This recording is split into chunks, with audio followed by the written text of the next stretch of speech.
Primeira pergunta da internet. Entregar Lula foi um grande erro. Me pergunto por que Celso Amorim não aconselhou Lula a ir para uma embaixada. Será a tendência agora isolarem Lula cada vez mais?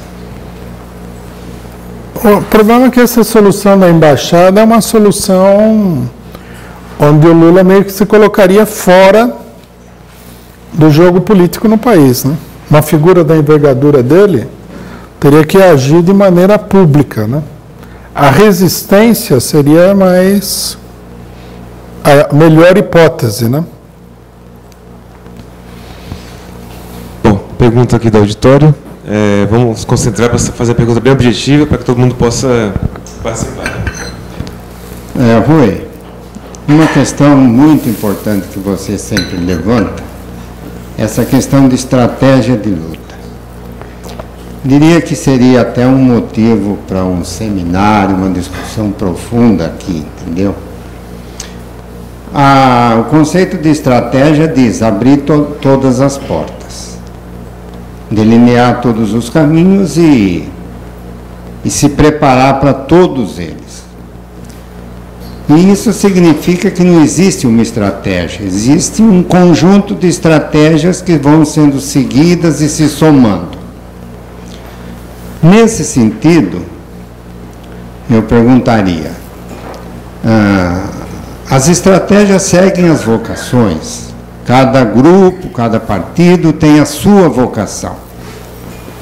Até alguém disse numa reunião, não lembro aonde, que é muito fácil o MST colocar fogo em pneu e interromper uma rodovia, mas para um bancário é difícil. Então, cada um segue a sua vocação. Nesse sentido, eu digo que as estratégias estão se somando. São as estratégias jurídicas, as estratégias até midiáticas. Imagine o que seria se não vamos usar a mídia, o que seria se não tivesse o COTV, etc. Entendeu? Só porque a mídia está dominada. A estratégia legislativa e a estratégia de massa mesmo, como aquela que nós usamos. Por outro lado, os resultados não são apenas os definitivos. Por exemplo, eu acho que o cerco que se fez lá no sindicato foi um grande resultado. A própria prisão do Lula no final, depois da resistência, foi um grande resultado porque emocionou o público.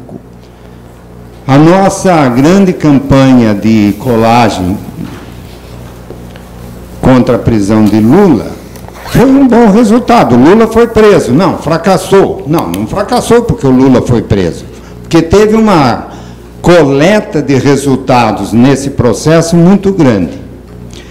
Então, a questão importante é o seguinte: que tal nós unificarmos estratégias? Principalmente cada grupo seguindo a sua vocação e apenas, por exemplo, uma estratégia não prejudicar a outra. Está claro que eles não quiseram se opor à prisão do Lula para não prejudicar a estratégia jurídica. Mas isso não impediu um grande sucesso. O que você pensa disso?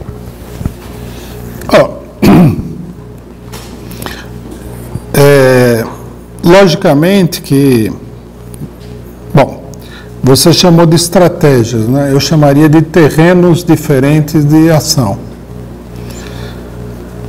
Logicamente que a gente deve ter em vista atuar em todos os terrenos possíveis,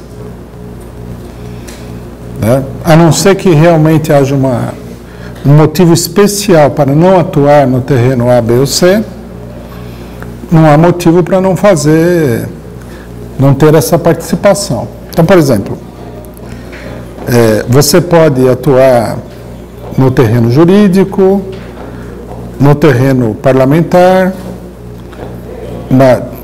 obviamente tem que atuar no terreno da propaganda por todos os meios, né?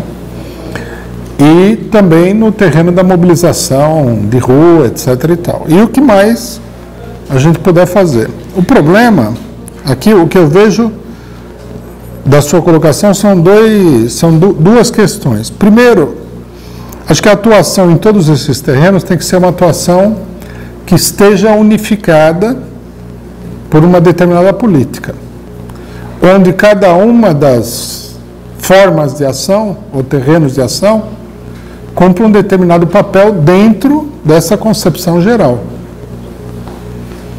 Então, por exemplo, no nosso entendimento, o terreno jurídico, ele é secundário em relação à mobilização. Ele não é inútil, mas ele é secundário. Ele tem que estar subordinado à mobilização. A mesma coisa o terreno parlamentar e a mesma coisa a propaganda através dos órgãos de comunicação que você faça. Por quê? É uma escolha arbitrária nossa? Nós temos uma preferência. Você falou aí que o cidadão do MST tem facilidade de bloquear a rua, o outro não tem. Então, seria uma preferência determinada pelas condições em que a pessoa vive. Não, eu acho que não é uma preferência. Aqui, nós temos que procurar analisar quais são os caminhos que têm uma efetividade. Então, a nossa crença é que, se nós colocarmos o terreno jurídico ou legislativo, o legislativo foi abandonado por todo mundo, né? Tem ninguém falando que pela via legislativa vai acontecer alguma coisa. Por quê? Porque o PT sempre foi um partido minoritário, mesmo junto com o PCdoB, fez uma aliança com partidos que era uma aliança extremamente contraditória e que hoje em dia não pode ser reproduzida. Então, você falar, nós vamos vencer pelo terreno legislativo no parlamento, parece uma loucura até para o mais fanático defensor do parlamento. Ela foi excluída pela realidade. Aí ficou apenas o terreno jurídico. Tá? No terreno jurídico se alimentam essas ilusões. Não, o juiz do TRF4 vai fazer não sei o quê, o Moro vai seguir a verdade dos fatos, o STF tem Isso também está se revelando como um beco sem saída. Quer dizer, a experiência tem mostrado, não é uma posição dogmática nossa a priori, a experiência tem mostrado que o único terreno onde nós podemos colocar o golpe em xeque é o da ampla mobilização popular. E se é assim, se nós, fazendo um debate, chegando à conclusão de que é assim, nós devemos subordinar os outros terrenos a esse terreno de ação fundamental. É assim que nós vemos. Há momentos em que você pode batalhar uma causa num tribunal e ganhar. Não é impossível. Né? Por exemplo,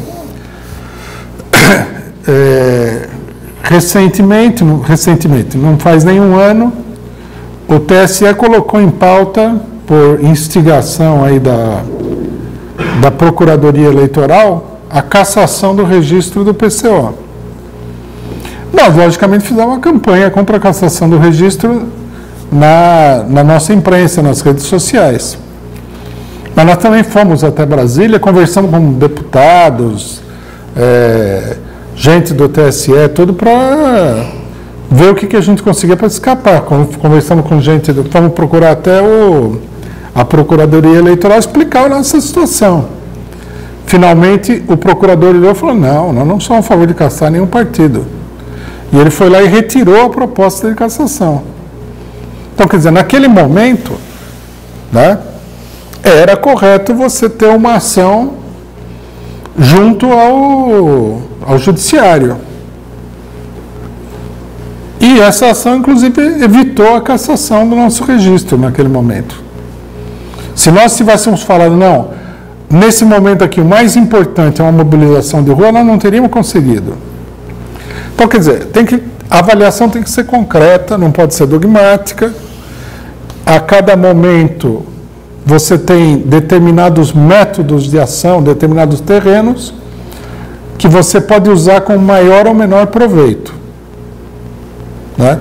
Nós somos um partido revolucionário, então nós sabemos que, em última instância, só a mobilização revolucionária do povo vai produzir o resultado que nós queremos. Mas, no decorrer da luta, você pode fazer muita coisa, tem muitas possibilidades que não são definitivas, nem decisivas, nem nada. Então, a nossa posição é essa. Nesse momento aqui, né, a realidade mostrou que os golpistas só vão recuar diante da mobilização popular. Ou talvez eles até não recuem, talvez seja necessário um enfrentamento direto para derrotar os golpistas. Sei lá. É uma coisa que precisaria ser demonstrada pela própria realidade. Nós temos que nos preparar para que a mobilização seja a mais forte possível. Então, eu vejo a coisa assim. Eu acho que existe muito essa ideia de que cada partido tem sua filosofia, sua estratégia. Eu tenho a concepção geral do partido, o seguinte: a política, o grande critério da política é a eficiência. A política não tem um critério moral, né? Isso daí é uma coisa que, embora muita gente veja a coisa sob esse ângulo, já todo mundo sabe que isso aí só ficou para trás na Idade Média, e mesmo na Idade Média não era muito cultivado por todo mundo. Também não tem um sentido estético, filosófico, nem nada. Na política o que é que pode funcionar. É o reino da praticidade. Então você tem que ter uma política prática. O que para muita gente parece uma coisa assim, que é uma coisa que eles confundem, eles falam maquiavelismo, né? Então você, para conseguir o poder em abstrato, né, você faria qualquer loucura, envenenaria a população do país inteiro para conseguir o poder. E logicamente que essa é uma interpretação infantil da coisa. Os métodos que você vai usar, eles têm que ser eficientes, sendo determinados por um certo objetivo que você tem. Se você não tem objetivo, você pode usar qualquer método, fazer qualquer coisa, mas você é uma nulidade no terreno da política. Tem que haver um objetivo geral, inclusive, não só pessoal. O objetivo pessoal também em política conta muito pouco. Né? O que conta mais mesmo é o objetivo dos grandes conjuntos sociais, que são as classes sociais. Então, nós temos que ver isso daí. A política do PT, a nossa, a do Bolsonaro, do outro, claro que cada um obedece a um setor social distinto, ela tem que ser julgada basicamente por se ela funciona num determinado sentido ou não. Esse é o problema-chave. É a questão do golpe. Eles deram o golpe. Agora, vai funcionar tudo isso que eles estão fazendo? O tiro pode sair pela culatra. Então, seria uma política altamente condenável por ser ineficiente. A política que está sendo levada pelo PT e a maior parte da Frente Popular na questão do golpe tem que ser taxada de ineficiente. Eles perderam várias oportunidades de mostrar força, eles recuaram diante de uma ilusão jurídica, porque eles poderiam ter atuado juridicamente e ter usado cada passo do processo jurídico para ampliar a mobilização. Não fizeram isso. Então é um erro. Mas a ideologia do PT é uma, a sua é outra. Não importa. No que diz respeito à luta contra o golpe, a política deles não é eficiente. Essa aqui é a discussão. Não é uma discussão sobre ideologias. É uma discussão sobre a ação prática em torno de um determinado objetivo, que é a luta contra o golpe, que é derrotar o golpe. Inclusive, vocês vejam como isso aí vai mais profundamente ainda. É uma coisa mais profunda. Porque, não sei, a direção do PT, o Lula poderia dizer o seguinte: mas nós não queremos um enfrentamento com o golpe, nós queremos derrotar o golpe de tal e tal e tal maneira. Tudo bem. Mas a grande pergunta que tem que ser feita é possível derrotar o golpe dessa maneira que eles estão tentando derrotar o golpe? Porque se não é possível, não adianta querer. Eu não sei, eu poderia querer, sei lá, ficar em casa, lendo meus livros, escutando música, assistindo filmes, etc. e tal. Mas e aí? E daí que eu quero? Isso não vale nada. Já perguntaram, mas e se houvesse um enfrentamento lá, não podia morrer gente? Bom, a militância política é assim, né? Eu já vi um monte de gente morrer. Aliás, morre um monte de gente o tempo todo, né? Várias pessoas que eu conheci foram assassinadas pela direita. Por isso que também eu tenho esse amor pela direita. Eu adoro quando o pessoal fala assim, não, nós precisamos conversar com os coxinhas, adote um coxinha, seja amigo dele, leve ele no zoológico e tal. A gente já sabe, né? É só perguntar para o Sem Terra quantos milhares de militantes foram assassinados no movimento operário, é um monte de gente. Então, quer dizer, o problema aqui, a grande pergunta aqui que todo mundo tem que fazer não é qual é a sua ideologia. O que você quer? Você é comunista? Você é a favor da democracia e tal? O que você quer? Não é isso. É como nós podemos derrotar o golpe, que é o problema do momento. Não está colocado aqui hoje saber como é que nós vamos reorganizar a sociedade. Se nós vamos acabar com o capital, ou nós vamos colocar uma rédea no capitalista e cavalgar ele como se ele fosse um cavalo e tal. Não está colocado isso. O que está colocado é como derrotar o golpe, que é um problema imediato para todas as forças progressistas, democráticas, com exceção dos malucos, os aloprados, que falam que não teve golpe. E nesse terreno, quando a coisa se coloca com essa clareza, você tem que definir de um ponto de vista muito prático, né? Eu concordo que o resultado no final das contas, a ocupação do ABC teve um resultado positivo, com exceção do fato de que o Lula está preso, lógico. É confuso, mas é assim, foi uma derrota. Por que foi uma derrota? Porque era possível impedir isso daí. Mas também nós sabemos que o nível de desenvolvimento das coisas meio que inevitavelmente levava mais a essa derrota. Bom, nesse marco, tudo o que aconteceu no ABC impulsionou o movimento para frente. Então, nesse sentido, foi positivo. Eu não diria que foi uma vitória, porque também nós podemos trocar, né, uma coisa pela outra, mas eu diria que teve um desenlace positivo que pode ser muito importante para os acontecimentos que vão se seguir. Uma coisa que a gente deve apontar é o seguinte: nós não devemos levar, não tem nada a ver com a pergunta que foi feita, mas uma coisa que me ocorreu aqui que a gente deve pensar. Nós não devemos nos descuidar com o problema da prisão do Lula. Prisão não é um hotel. Não é, a prisão brasileira, mesmo que ela seja uma prisão VIP, ela nem é uma prisão de verdade. Esse é um calabouço, né? As prisões brasileiras são um inferno na terra. Tudo bem que o Lula não está numa penitenciária aí dormindo no corredor, né? Onde o pessoal, uma parte dorme um dia, outra parte dorme outro dia no corredor. Ele não está nessa situação. Mas a situação dele na prisão é uma situação não apenas ruim, viu que ele pediu para fazer exercício e o Moro negou, tem que prestar atenção nessas coisas, como é uma situação perigosa.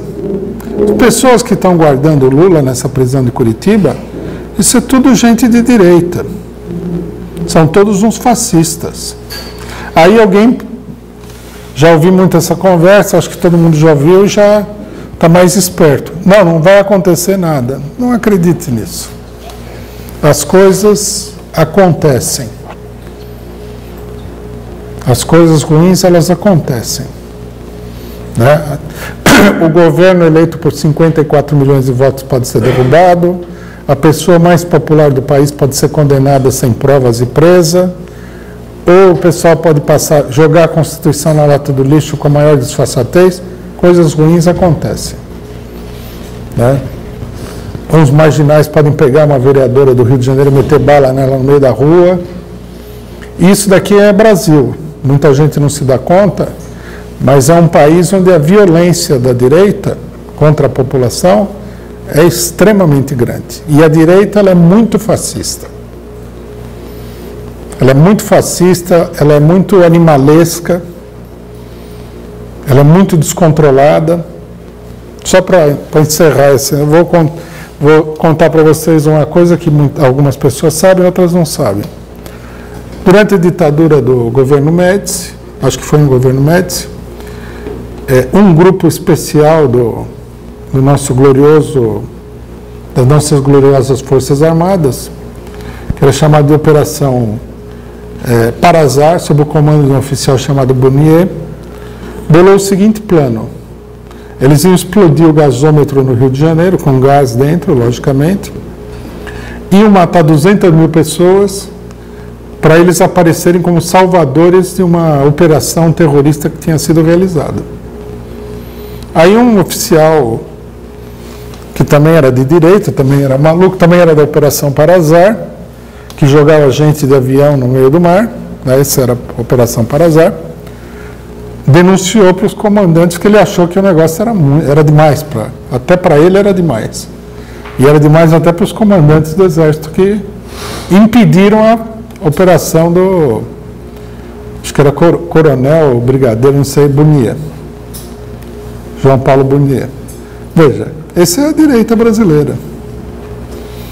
Teve depois o acontecimento do Rio Centro, que o pessoal ia colocar uma bomba num show que tinha 10 mil pessoas. Se vocês não acreditam que a direita brasileira é louca, ou se vocês acham que essas coisas que eles falam no Facebook é só conversa, não.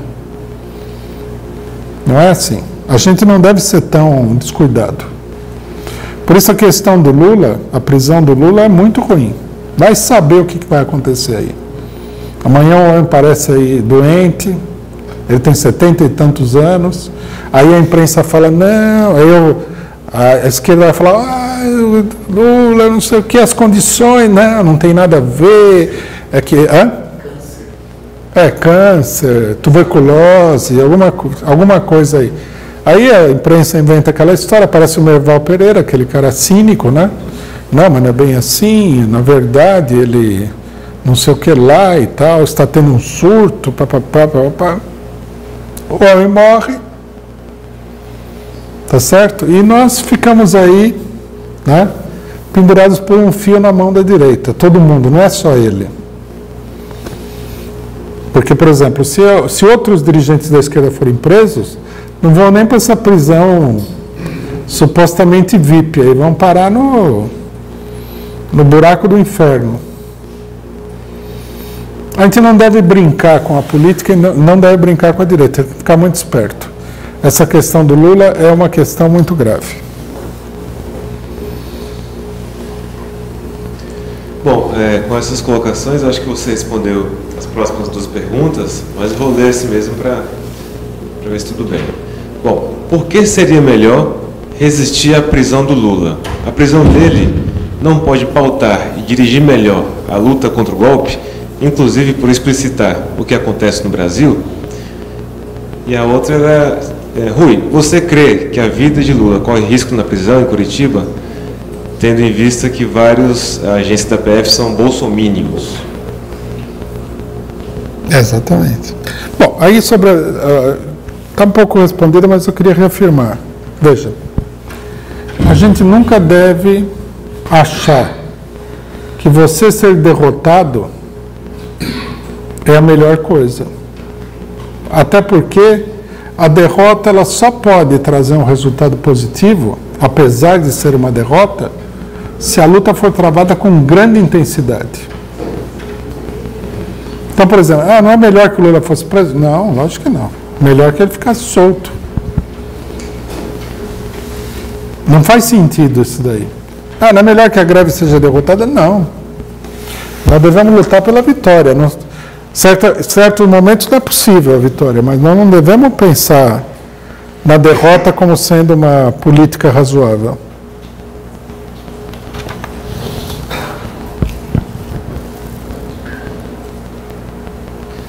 Bom, primeiramente acho que é um informe interessante, né? O núcleo do PT da Unifesp Guarulhos, né, realizaram um ato lá no dia 12, onde chamaram várias organizações, entre elas o PCO, montando seu comitê, né, dentro da universidade, algo inédito, desde 2007 até agora 2018, mas muito importante. Chamaram vários partidos. Duas coisas interessantes foi que a maior parte das falas, né, trouxeram a questão da luta de classes no Brasil, que é algo meio escondido nas universidades, e a questão do imperialismo. A Unifesp já está sendo atacada pelo governo golpista e vão realizar essa semana que vem assembleias lá no campus, né? E deu para ouvir aqui e ali, alguns mais aguerridos, outros menos aguerridos, e aquela velha história do diálogo, que é o diálogo, não sei o que e tal. O que eles viram lá, que as conquistas foram greve e ocupação. Então, talvez as federais já estão também demorando a tomar atitude, porque já está começando a acontecer os cortes de verbas, né, que está atingindo diretamente o estudante, professores, etc. Comentar um pouco sobre isso, né? Acho que seria interessante, porque essa coisa do diálogo, né, geralmente de mão única, né, é muito comum na universidade com esse, né, do tipo, encontrar alguma categoria, alguma informação. Então, comentar um pouco sobre isso, que eu acho que deve pegar aí, pelo clima, estava um clima de estopim. Inclusive, na formatura, para encerrar, em diversas falas de oradores, que não é comum também, foi dito fora Temer, e a questão de liberdade para o Lula. Então, isso ocorreu durante uma cerimônia de formatura, que não é muito usual ocorrer isso, né? É o clima de meio que temperatura está acontecendo lá dentro, né? Bom, aí tem ataque para tudo quanto é gosto, tamanho e cor, né? Mas o caso das universidades é grave. Acho que o pessoal não se deu conta ainda de que o propósito do golpe é acabar com a universidade pública. O pessoal não caiu a ficha. Apesar de que nós já temos demonstrações. Nós temos o caso do Rio de Janeiro, temos o caso da UNB, e logo, logo vai aparecer mais.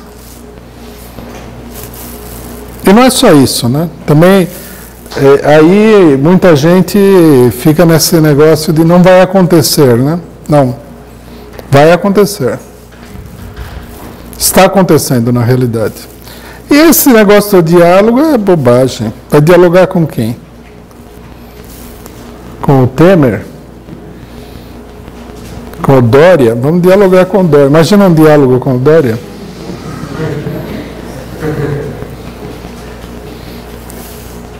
Eu não sei nem se ele dialoga com parentes dele, com a mulher dele. O pessoal demora para se ajustar à realidade, né?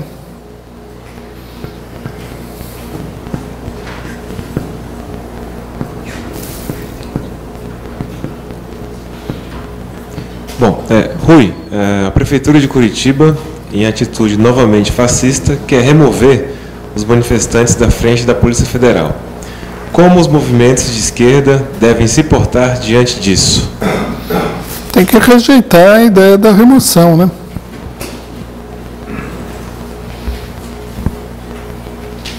A nossa posição sempre foi aqui fincar pé em todas as coisas, não ceder terreno nenhum, né? Acho que tem que mandar mais gente para lá para inviabilizar essa operação de remoção. Eles querem remover porque o acampamento ainda é muito pequeno, como já são vários dias e tal. O pessoal teria que ir para lá, teria que mostrar força, né?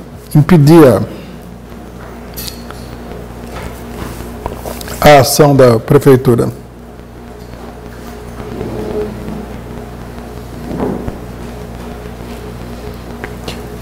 Bom, boa tarde a todos. Boa tarde, Rui. Eu acompanhei ontem a sua análise internacional e você vê que coisa, né? Depois de algumas horas, as bombas começaram a cair, né? mandei para alguns amigos céticos, né? Você é louco, esses caras é tudo louco, comunista. Loucura seria o quê? Falar que havia ameaça de agressão? Exatamente. O pessoal precisa ler o jornal também. Não basta ser de direita, né? Tem que ler o jornal também. Então, o que eu queria te perguntar e também te parabenizar é pelo o espaço que você está conquistando aí com a mídia de esquerda, né? Pseudo-esquerda. 247, nocaute. Estou vendo que você está, apesar de os olhares dele parecer que estão olhando para um extraterrestre, né? Para alguém que está de fora do planeta, pelo que você coloca nas suas exposições, mas eu vejo o olhar deles de puta, né? Que está dando tudo que o cara está falando já faz tempo. Então, é a credibilidade que você conquistou. O que eu queria te perguntar é o seguinte: a esquerda brasileira, você acha que ela não conecta os pontos de toda essa turbulência internacional que está acontecendo, principalmente agora na Síria, mas até antes da Síria? Eles não conectam os pontos, como você falou na análise, é o mesmo bloco imperialista que está infligindo aqui no Brasil toda essa política de devastação nas instituições que já são cooptadas desde sempre, né, pela burguesia. E a esquerda tem medo de olhar para essa realidade, enfrentá-la e por isso fica buscando saídas institucionais, mesmo já tendo 1, 2, 3, 4, várias provas que isso não funciona e que isso está nos levando ao rumo de um buraco negro, parece que sem fim. Eles têm medo de encarar essa realidade e partir para fazer uma política de chamar o povo para a rua, de orientar suas bases, de mostrar que não tem saída, que a única saída é a rua, com medo de alguma questão de violência pela truculência aí do Estado. Mas não é claro para eles que vai morrer de qualquer jeito, já morre 68 mil por ano. Então já morre gente. Não sei qual que é esse tanto medo de, como o Lula falou lá no comício de entrega dele, né, que eu estou me recuperando agora daquilo. Então, eles têm medo, eles já não sabem, morrer, já morre todo dia. Morrer sempre morreu. Qual o problema? Não é? Então, tem que partir para uma ação efetiva, colocar o povo na rua, orientar e vamos ver no que dá. Será que eles vão ter coragem de ir para cima de 100, 200 mil pessoas numa manifestação? Eu acho que não. No início do impeachment, eu participei de uma manifestação que saiu da Paulista e acabou o povo sem medo tomando conta da manifestação e levando a gente para o Batata, né? O Lago da Batata. E poxa, era muita gente, tinha mais de 120, 130 mil pessoas, acho que foi a maior que eu já participei, né? E será que eles vão ter coragem de enfrentar todo esse povo? 100, 200, 300, 400 mil pessoas? Não vai dar para eles. Não dá para eles. Será que isso não é claro para o pessoal do PT? E que a única chance que a gente tem é colocar o povo na rua e pelo volume de pessoas deixar eles sem ação? Essa é a pergunta que eu queria te fazer. Obrigado. Bom, logicamente que eles têm uma ilusão nisso daí, né? É uma política, mas nós temos que entender também que o PT é um partido que foi criado não. Ele foi criado por uma parcela das pessoas que criaram o PT para disputar eleições, basicamente. E essa tendência dominou completamente o partido e de lá para cá tudo que eles acham que essa é a fórmula do sucesso. Nós temos que entender isso daí. O PT conseguiu aí seus 60 deputados, senadores, governadores, tudo isso daí é um sucesso eleitoral, né? Chegaram à presidência da República, governaram 3 mandatos e foram derrubados no 4º. Então parece tudo isso daqui, provavelmente, para os dirigentes do PT, parece assim como um pesadelo, né? O cara estava tranquilo lá, gozando a vida, achando que estava tudo dando certo, que ia tudo muito bem. O Lula festejado aí internacionalmente, essa coisa toda. E de repente cai essa bomba. É complicado, né, para o pessoal. Alguns partidos não teriam feito nem o que o PT fez aqui. Alguns partidos que têm essa política eleitoral. O PT até houve uma tendência a resistir, está aumentando essa tendência. Eu acho que isso daí mostra até uma certa capacidade de adaptação, mas nós temos que entender que na mente dos dirigentes do PT o que está acontecendo é assim, eles gostariam que passasse logo, parece que uma coisa assim inesperada, impossível de acontecer, jamais aconteceria. A gente tem que entender a psicologia dos outros, né?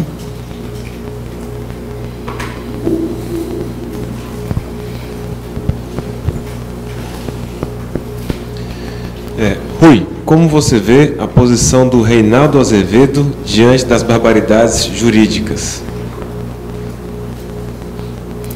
Bom, esse Reinaldo Azevedo é um personagem... Ele é um personagem chato, né? Porque, primeiro, ele foi lá com tudo, impulsionado aí pelas facilidades que ofereceram para ele, adotou uma posição assim que ele parecia o Mussolini, né?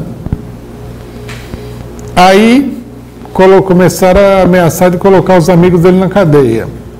Aí ele descobriu que, né, pau que bate em Chico também bate em Francisco. Quer dizer, é uma coisa meio... Agora ele está aí como grande defensor da democracia, acusa a extrema-direita e tal.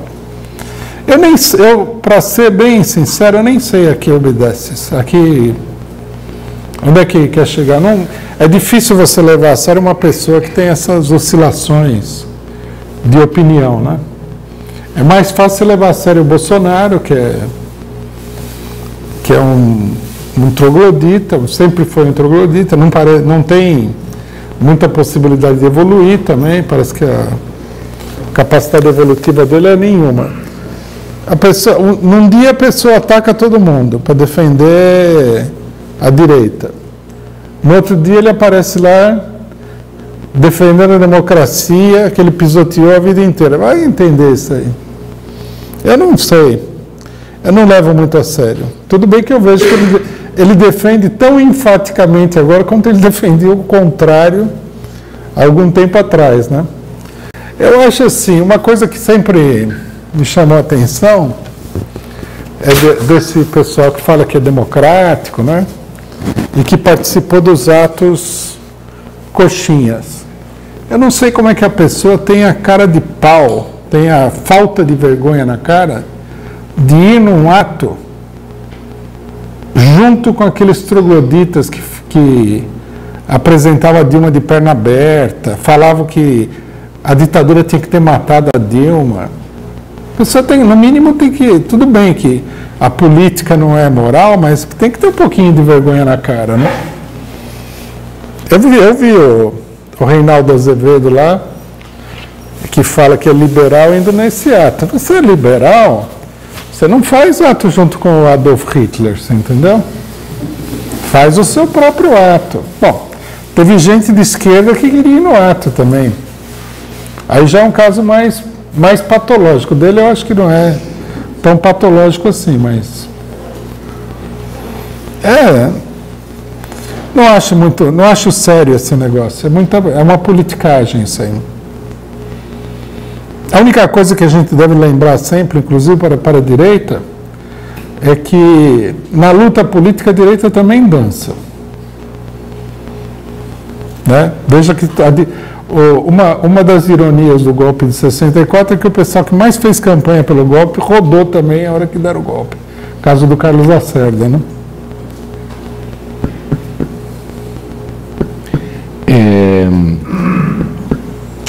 esse negócio que você vem acertando sempre, faz tempo, vai ter golpe, Dilma cai, o Lula condenado, Lula vai preso. Agora é preocupante o que vai acontecer com ele dentro da cadeia, que já querem tirar ele de Curitiba, transferir para um quartel. Já tem gente falando que ele já teve um câncer antes, que basta ligar qualquer coisa radioativa lá e fazer o câncer voltar. Enfim, e aí o Ciro Gomes entra agora na justiça para ter o direito de visitar o Lula na cadeia. Ele quer sair de lá de dentro com um guardanapo escrito "Ele me apoia". Quer aparecer no jornal para ver se os incautos vão votar nele. Né? Então, e agora é uma manobra eleitoral asquerosa essa, né? E terça-feira a Frente Brasil Popular, o Povo Sem Medo, convocou para um dia contra a Globo em todo o Brasil.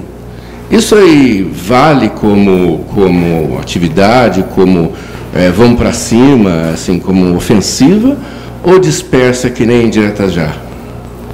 Olha, o que a esquerda pequena burguesa, tipo o movimento do Boulos, PSOL, outros grupos fazem, é tudo, como é que se diz? É tudo são peças de publicidade que eles chamam de luta. Por exemplo, Dia contra a Globo. Qual é a proposta deles, finalmente, sobre o problema da Globo? E não vamos deixar o resto de fora. A Bandeirantes, a Record, o resto. Mas não, os meios de comunicação. Qual que é a proposta deles? A nossa proposta é que devem ser revogadas as concessões públicas, porque isso é uma concessão pública, e a concessão pública, dada a importância que tem para a sociedade, não pode ficar na mão de um grupo econômico ou uma família. Tem que ser distribuído entre diversas organizações sociais. Por que a Globo tem direito de dominar metade do que se fala no país, e a CUT, os partidos políticos, as universidades e todo tipo de organização não tem direito nenhum? Isso é absurdo. E é uma concessão pública. Uma coisa no capitalismo é você, por exemplo, sei lá, você cria um jornal como é o Estado de São Paulo, vamos supor.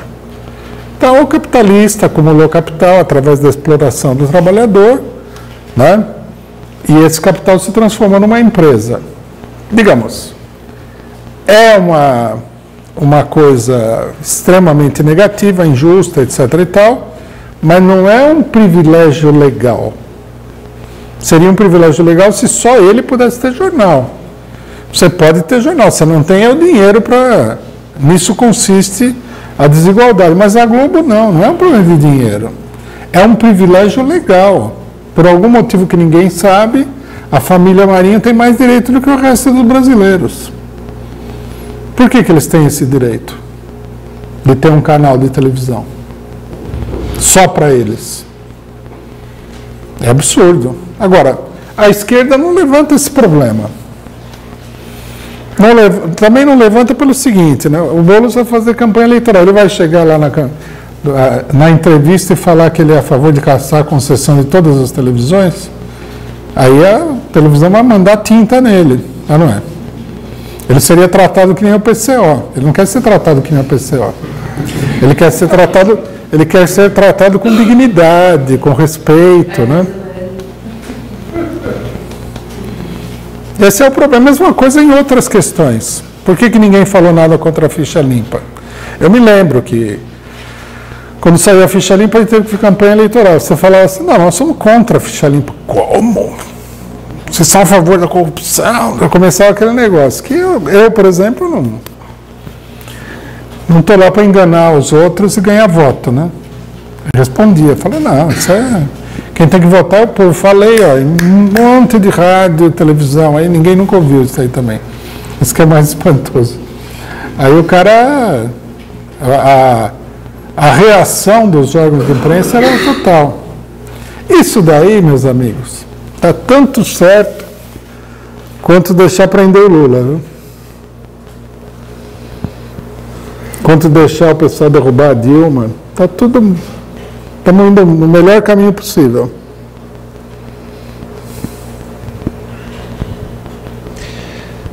Rui, qual a tua análise sobre o julgamento do recurso do Lula com previsão para o próximo dia 18? Olha, a análise que eu tenho de todos esses recursos é o seguinte: o PT não ganhou uma até agora.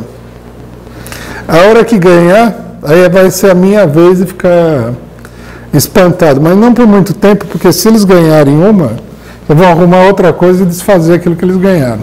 Então eu vou ficar espantado por muito pouco tempo. Bom, aproveitando, Rui, qual seria a melhor estratégia para se dar início a uma mobilização geral em todo o país? Nós temos que aproveitar as oportunidades. Por exemplo, tem um acampamento em Curitiba, o 1º de maio. O correto seria que todas as organizações que dizem que são a favor da liberdade do Lula jogassem todo o seu peso a realizar uma manifestação monstro. É assim que você muda a relação de forças na situação política. O problema é que o que tem acontecido é o seguinte: chega na hora, o cara vai lá, o deputado do PT pede um ônibus, aí o cara fala, não tenho dinheiro, parece que ele está vivendo na miséria e tal. Aí, para você chegar em Curitiba, você tem que matar 5 leões para chegar em Curitiba, coisa que todo mundo aqui, né, já deve ter visto como é que funciona. Então, assim, é complicado, né? Mas é o tal negócio. Eu não acho que os aparatos políticos eles são onipotentes, todo-poderosos. Eu acho que chega uma hora que a consciência e a determinação da pessoa comum, do militante, do trabalhador, passa por cima dessa falta de iniciativa ou dessa contenção que existe em relação à luta.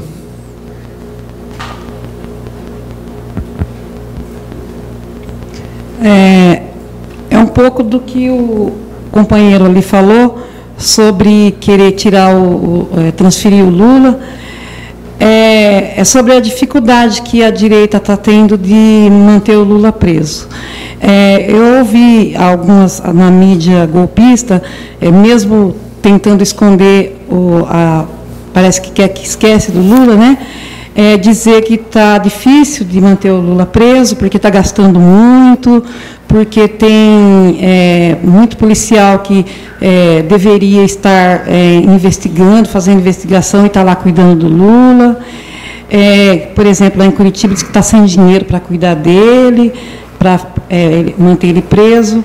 Qual seria, então, o presídio para manter o Lula preso, que teria dinheiro para mantê-lo preso? Não tem, é tudo perigoso. Se os policiais não estão investigando, então, sei lá, a arrecadação extra legal em Curitiba caiu bastante nesse período, né? Tem um benefício para a população que o Lula produziu involuntariamente. Consumo de coxinha também. Aí já... Não tem, viu? O Lula preso, ele está em perigo. Essa que é a realidade.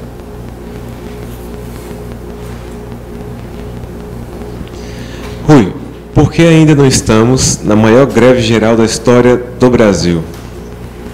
Olha, a resposta correta, não quero ser chato, né?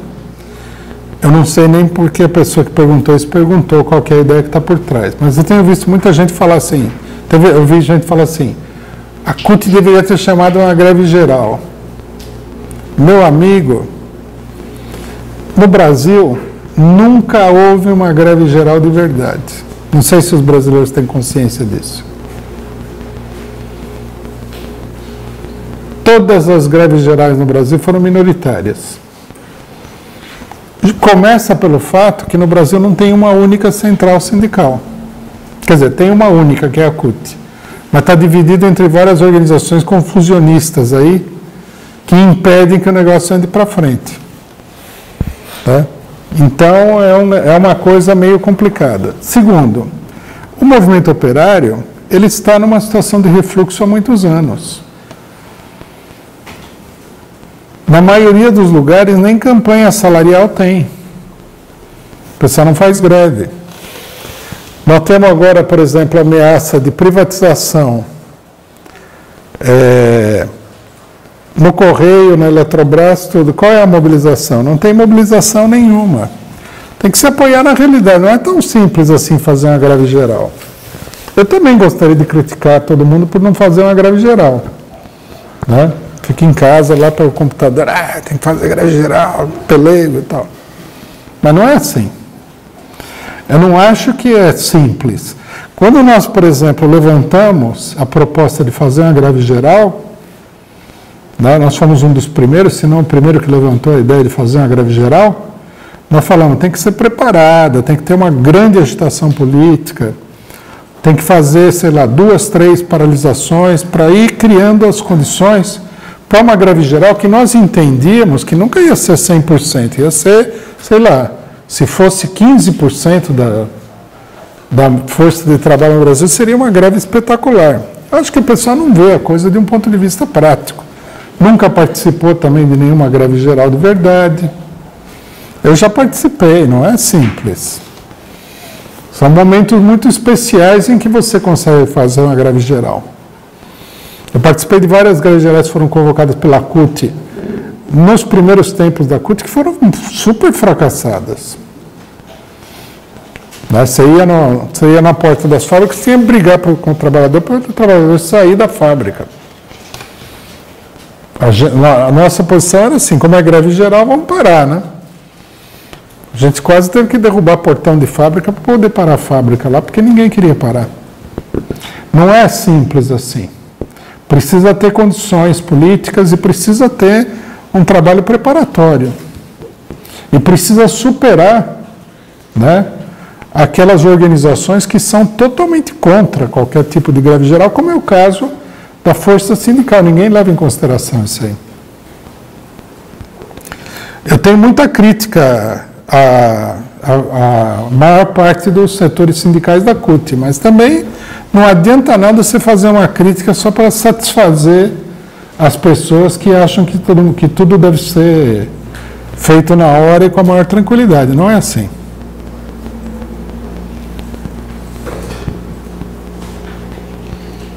Rui, o administrador da página Solidariedade à Resistência Popular Curda, que já foi militante do coletivo Lenin, não só apoiou o bombardeio imperialista na Síria, como também vem apoiando entusiasticamente a prisão de Lula. Como você vê todas essas seitas que se transvestem de esquerda e, no fim, acabam no braço da direita mais reacionária? Não, eu acho que é errado falar que a pessoa está travestida de esquerda. Não é bem assim. A pessoa é de esquerda, mas é muito confusa. Eu vi algumas análises do grupo de esquerda, e alguns deles estão se desfazendo por causa disso, que você olha assim e fala, nossa, você precisa fazer uma reflexão para saber como uma pessoa chegou naquele tipo de ideias, porque está completamente fora da realidade. Vi análise, essa semana mesmo eu vi uma análise que fala que a Lava Jato foi um produto, né, da manifestação popular devido ao rebaixamento das condições de vida dos trabalhadores durante o governo do PT. Aí eu olhei e falei, bom, isso aqui é um esforço de imaginação grande, né?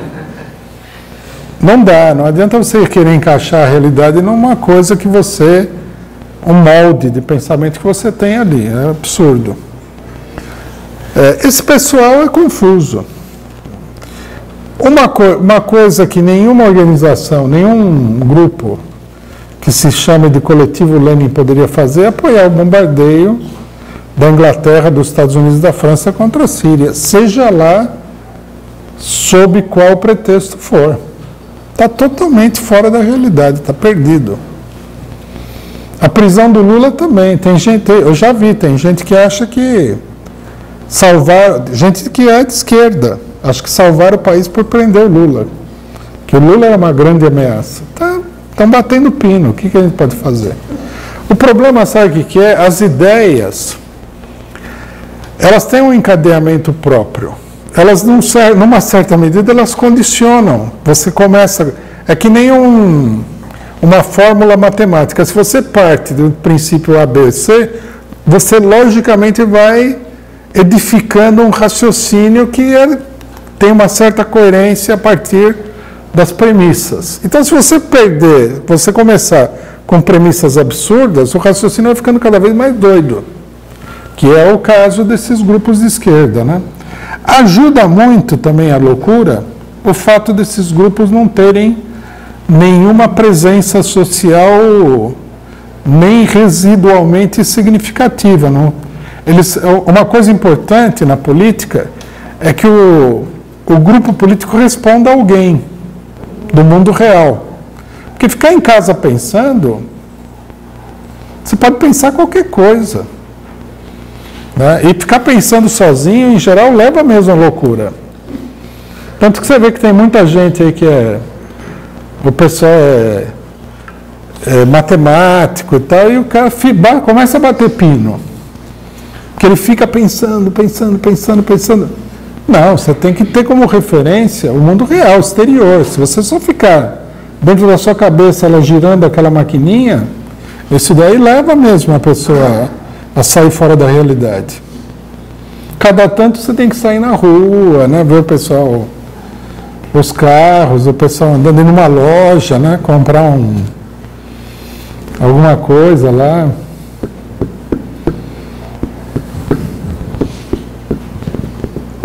Bom, a última pergunta a que se deve o fato de a imprensa americana dizer que a ONU é uma ameaça à soberania dos Estados Unidos?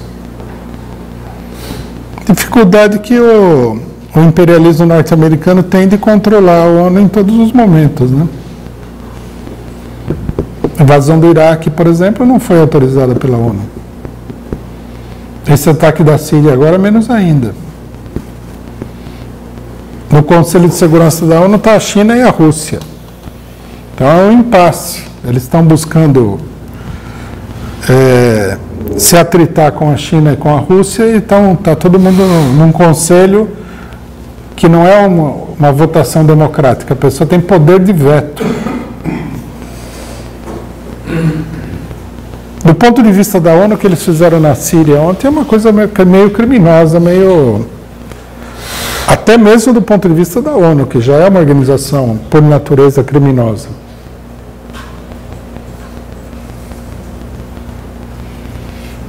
O que mostra que a situação do imperialismo é uma situação bastante delicada, né?